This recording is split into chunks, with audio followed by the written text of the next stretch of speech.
MRR news ప్రతి దృశ్యం ప్రజాపక్షం నినాదంతో ఆరుభవించి సుమారు 8 వసంతాలు పూర్తి చేసుకున్న శుభ సందర్భంగా 2 తెలుగు రాష్ట్రాల్లో పనిచేస్తున్న స్టాఫ్ రిపోర్టర్లకు, జోనల్ ఇన్ఛార్జ్లకు, జిల్లా కోఆర్డినేటర్లకు, జిల్లా బ్యూరో చీఫ్లకు, క్రైమ్ బ్యూరో చీఫ్లకు, 2 తెలుగు రాష్ట్రాల్లో పనిచేస్తూ ఉన్న అన్ని నియోజకవర్గాల స్ట్రింగర్లకు, MRR news digital media providers కి, ఎంఎస్ఓలకు, సబ్ ఎడిటర్స్ కి, యాంకర్స్ కి, కెమెరామెన్లకు, ఆంధ్రప్రదేశ్ మరియు తెలంగాణ రాష్ట్రాల్లో పనిచేస్తున్న సిబ్బందికి, ఎంఆర్ఆర్ న్యూస్ ఛానల్ వీక్షిస్తున్న ప్రేక్షకులకు ఇవే మా హార్దిక శుభాకాంక్షలు.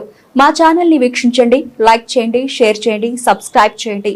గ్రామీణ ప్రాంతం నుండి పట్టణాల వరకు ప్రతి సమస్యను అధికారుల దృష్టికి తీసుకెళ్లి సమస్య పరిష్కారానికి కృషి చేస్తూ ఉన్న ఎంఆర్ఆర్ న్యూస్ ప్రతి దృశ్యం ప్రజాపక్షం నినాదంతో ఆరంభమై నేటికి 8 వసంతాలకు చేరువలో ఉన్న ఎంఆర్ఆర్ న్యూస్ ఛానల్ అతి త్వరలో విశాఖపట్నం, విజయవాడ, గుంటూరు, చిత్తూరు, నెల్లూరు, శ్రీకాకుళం, కర్నూలు, పల్నాడు జిల్లా, విజయనగరం, బాపట్ల, నల్గొండ, హైదరాబాద్, నిర్మల్, ఆదిలాబాద్, సిద్దిపేట జిల్లాల్లో ప్రసారాలు టెలికాస్ట్ కానున్నాయని MRR news managing director M Raja తెలియజేశారు.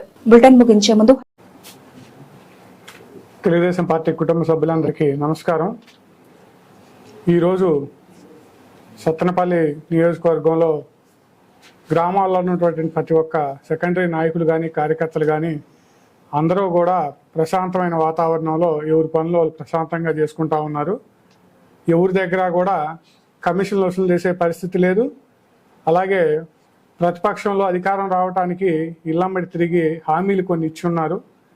కన్నా లక్ష్మీనారాయణ గారు ఎన్నికల ప్రచారంలో మేమందరం కూడా ఇచ్చిన హామీలన్నింటినీ కూడా మాకు ఎటువంటి ఇబ్బంది లేకుండా ప్రశాంతంగా ఊళ్ళో అమలు చేసుకుంటా ఉన్నాం.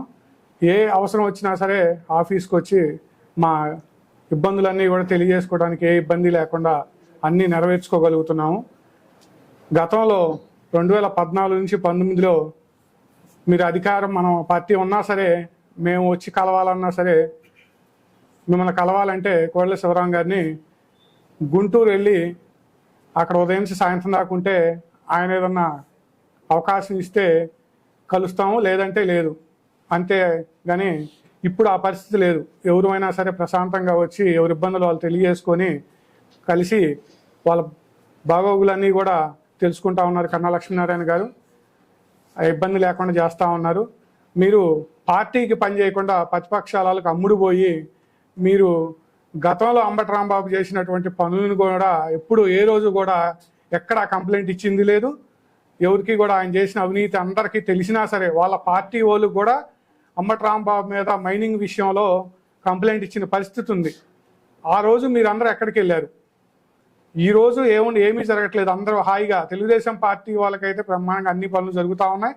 అందరూ ఆనందంగానే ఉన్నారు.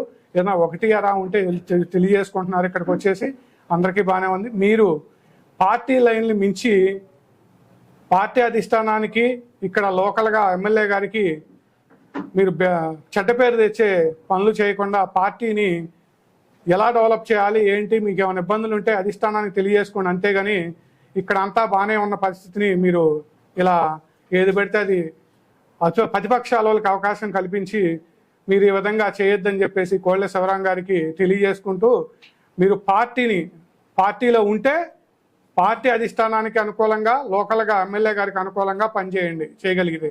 లేదంటే పార్టీలోంచి వెళ్ళిపోవడానికి ఎవరికి అభ్యంతరం లేదు. ఎవరు కూడా మీ అంట వచ్చే పరిస్థితి కూడా లేదని చెప్పేసి తెలియజేసుకుంటూ సెలవు తీసుకుంటున్నాను.